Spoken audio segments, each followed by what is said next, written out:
दोस्तों, क्या मैं आपको कुछ मोस्ट फेमस भोजपुरी गानों के बोल सुनाऊं? लवंडिया लंदन से लाएंगे, रात भर डीजे बजाएंगे, पांडे जी का बेटा हूँ, चुम्मा चिपक के लेता हूँ। अभी ये क्या, जब तक लिपस्टिक, ब्लाउज और ढोड़ी जैसे वर्ड्स गाने में ना आ जाए तब तक आज की भोजपुरी संगीत कंप्लीट थोड़ी होगी। जी हाँ, ये वही भोजपुरी इंडस्ट्री है जिसमें अमिताभ बच्चन, धर्मेंद्र, अजय देवगन और मिथुन चक्रवर्ती जैसे बड़े बड़े एक्टर्स भी काम कर चुके हैं। और यहाँ हमें गंगा किनारे मोरा गाँव, बलम परदेसिया और ससुरा बड़ा पैसे वाला जैसी सुपरहिट मूवीज भी देखने को मिली है। लेकिन आखिर क्यों हमारी पुरानी संस्कृति को जीवित रखने वाली भाषा भोजपुरी को आज अश्लीलता के साथ जोड़ा जाता है? आज क्यों मनोज वाजपेयी, पंकज त्रिपाठी और नवाजुद्दीन सिद्दीकी जैसे टैलेंटेड एक्टर यूपी बिहार के होने के बावजूद भी इस इंडस्ट्री में काम नहीं करना चाहते? आज की इस वीडियो में हम सब कुछ जानने वाले हैं।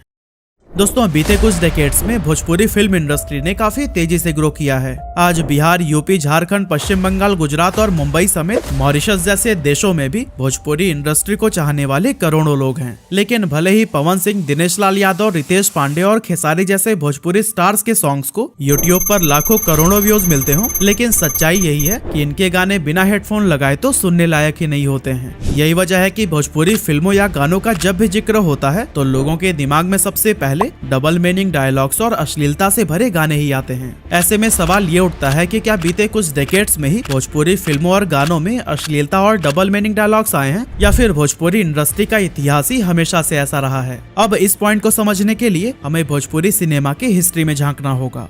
तो दोस्तों, देश के पहले राष्ट्रपति डॉक्टर राजेंद्र प्रसाद एक फिल्म फेस्टिवल के दौरान एक्टर और स्क्रीन राइटर नजीर हुसैन से मिले और तब उन्हें पता चला कि हुसैन साहब यूपी और बिहार की सीमा से सटे गाजीपुर के रहने वाले हैं। ऐसे में डॉक्टर राजेंद्र प्रसाद ने उनसे भोजपुरी भाषा में फिल्म बनाने को कहा। एक्चुअली राजेंद्र प्रसाद भी बिहार के ही थे और भोजपुरी से उनका खासा लगाव था। हमारे पहले राष्ट्रपति के रिक्वेस्ट पर नजीर हुसैन ने भोजपुरी की पहली फिल्म गंगा मैया तो है पियरी चढ़ई वो लिखी और इस फिल्म को भोजपुरी में लिखने के बाद वो डायरेक्टर बिमल राय के पास पहुंचे तो उन्हें कहानी तो बहुत पसंद आई, लेकिन वो इसे भोजपुरी में नहीं बल्कि हिंदी में बनाना चाहते थे। मगर नजीर हुसैन ने इसे भोजपुरी में ही बनाने का फैसला किया।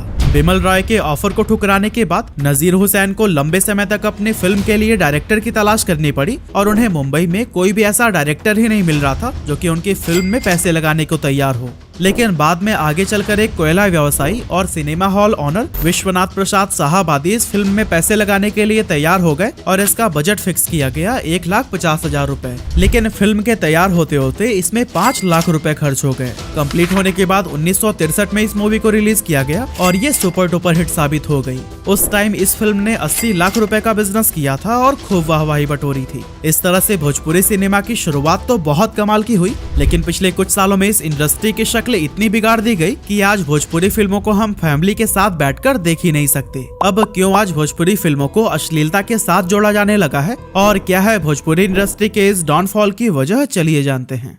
तो दोस्तों, एक टाइम था जब अमिताभ बच्चन, अजय देवगन और मिथुन चक्रवर्ती जैसे बॉलीवुड स्टार्स भी भोजपुरी फिल्मों में नजर आते थे। लेकिन समय के साथ साथ इस इंडस्ट्री में इतनी अश्लीलता फैल गई कि अब हिंदी सिनेमा के बड़े स्टार्स भोजपुरी फिल्म करने से भी कतराते दिखाई देते हैं। पहले के जमाने में भोजपुरी फिल्मों में गाँव, सोशल इनइक्वालिटी, जेंडर डिस्क्रिमिनेशन और लोगों से जुड़ी हुई समस्याओं को दिखाया जाता था, जो कि सोशल और इमोशनल होने के साथ ही लोगों के दिलों को भी छूती थी। लेकिन अब तो ज्यादातर फिल्मों में अश्लीलता और फूहड़पन का बोलबाला रहता है, जिसका झंडा उठाए खेसारी लाल यादव, प्रदीप पांडे, रितेश पांडे, दिनेश लाल यादव, पवन सिंह और अरविंद अकेला यानी कल्लू जैसे भोजपुरी स्टार्स अपनी दुकान चला रहे हैं। हाँ, इसमें रवि किशन एक्सेप्शन हो सकते हैं, क्योंकि चाहे भोजपुरी हो, हिंदी हो, पंजाबी हो या फिर साउथ इंडियन मूवीज, वो हर जगह खुद को साबित करते हुए दिखे हैं। लेकिन बाकी एक्टर्स के लिए तो सक्सेस का मंत्र सिर्फ अश्लीलता फैलाना ही रह गया है। आलम यह है कि 100 भोजपुरी गानों में 90 से ज्यादा तो अश्लील ही होते हैं।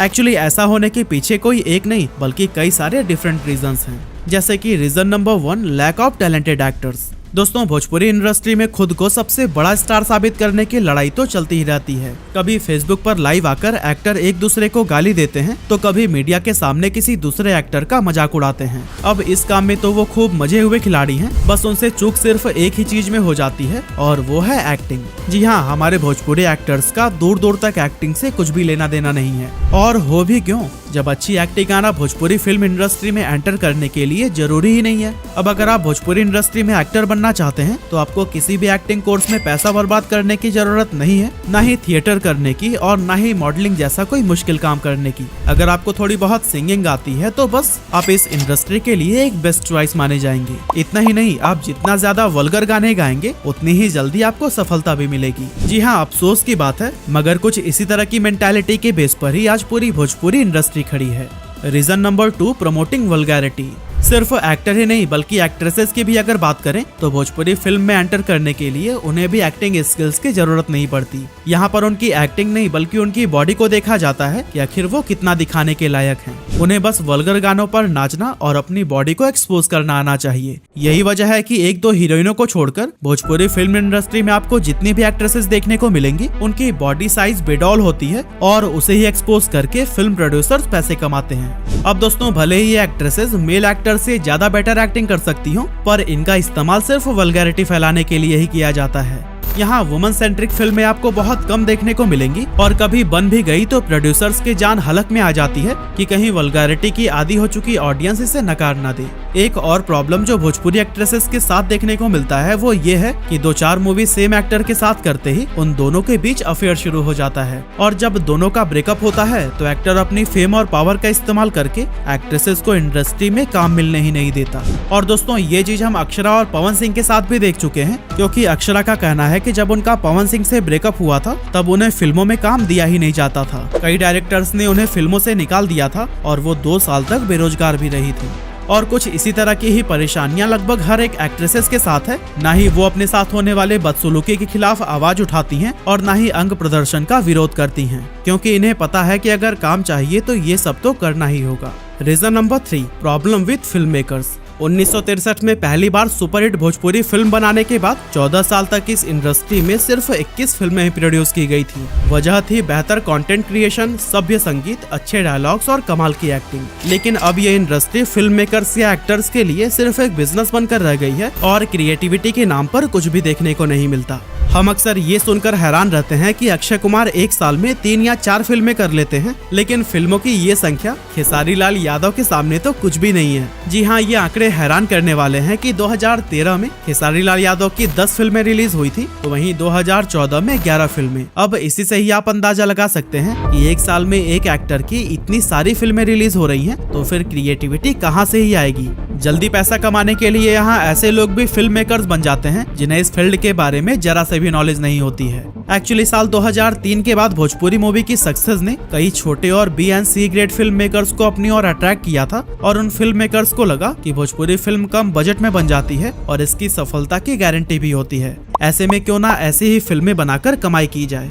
अब ऐसे कंडीशन में उन्होंने बिना भोजपुरी संस्कृति को समझे बी और सी ग्रेड की फिल्मों के फार्मूलाज पर भोजपुरी फिल्में बनानी शुरू कर दी, जिसमें कि महिलाओं को सेक्स सिंबल के रूप में देखा गया और उनसे खूब बॉडी एक्सपोज कराए गए। साथ ही फिल्मों को हिट कराने में डबल मीनिंग डायलॉग्स का भी खूब सहारा लिया गया, जिससे कि भोजपुरी सिनेमा का लेवल काफी गिर गया। बाकी कसर छोटू छलिया, गुड्डू रंगीला और इनके जैसे सिंगर्स ने पूरी कर दी और इतने घटिया घटिया गाने और म्यूजिक वीडियोस बनाए कि लोगों की नजरों में भोजपुरी सिनेमा की इज्जत कम होने लगी। यहाँ तक कि इस इंडस्ट्री के प्रोड्यूसर्स खुद सामने आकर कहते हैं कि अगर हम साफ सुथरी फिल्में बनाने लगे तो हमारा पैसा डूब जाएगा, ऐसे में हम रिस्क नहीं ले सकते। Reason number 4, casteism.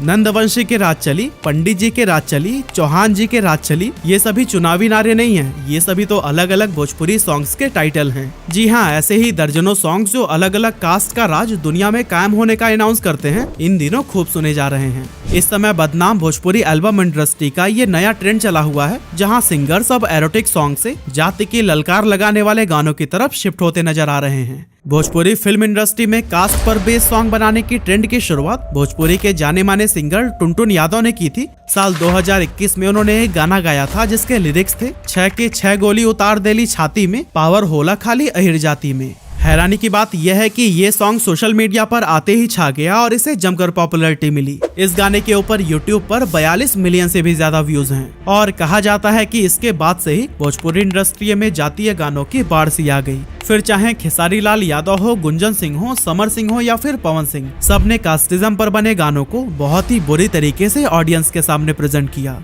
दोस्तों, आज बिहार और यूपी समेत कई राज्यों में फैली भोजपुरी सिनेमा इंडस्ट्री लगभग 2000 करोड़ रुपए की है, जिसमें हर साल 60 से भी ज्यादा मूवीज बनाई जाती हैं। और इतनी बड़ी फिल्म इंडस्ट्री होने के बावजूद ये अश्लीलता के बल पर ही सफल होने की कोशिश करती दिखती है। अब भोजपुरी इंडस्ट्री के वल्गर होने के पीछे गलती सिर्फ एक्टर और फिल्म मेकर्स की ही नहीं है, बल्कि इसे देखने और सुनने वालों की भी है। एग्जाम्पल के लिए खेसारी लाल के इस सॉन्ग को ले लीजिए, जिस पर 3 वीक्स में ही 22 मिलियन व्यूज आए थे। वहीं पवन सिंह के इस सॉन्ग पर 5 महीने में ही 45 मिलियन से भी ज्यादा व्यूज हैं। और दोस्तों, इससे साफ है कि ऑडियंस भी भोजपुरी सिंगर्स, एक्टर्स या फिर फिल्म मेकर्स से यही डिमांड कर रही है। लेकिन अगर ऑडियंस के सामने अश्लीलता से हटकर कुछ अच्छा कंटेंट पेश किया गया तो हो सकता है कि थोड़ा समय लगे, लेकिन इसे भी वो अपना भरपूर प्यार देंगे, क्योंकि शुरुआती दौर में भोजपुरी फिल्में इलाइट क्लास और वेल एजुकेटेड लोगों को भी खूब भाती थी। लेकिन जैसे जैसे इसमें वल्गैरिटी ने जगह लेना शुरू किया, इस तरह की ऑडियंस इससे दूर होती चली गई। इसीलिए अगर आज फिर से भोजपुरी फिल्मों में वही संस्कृति और समाज से जुड़ी चीजें वापस आ जाएं जो पहले हुआ करती थी, तो फिर सभ्य समाज के लोग इससे दोबारा जुड़ने लगेंगे, जिससे कि इस इंडस्ट्री को ज्यादा बड़ी ऑडियंस मिल पाएगी। और साथ ही अर्निंग तो होगी ही, पर साउथ इंडस्ट्री की तरह ही भोजपुरी फिल्में भी नेशनल और इंटरनेशनल लेवल पर अपनी पहचान बना पाएंगी। वैसे आपका इस बारे में क्या ओपिनियन है, हमें कमेंट करके जरूर बताइएगा।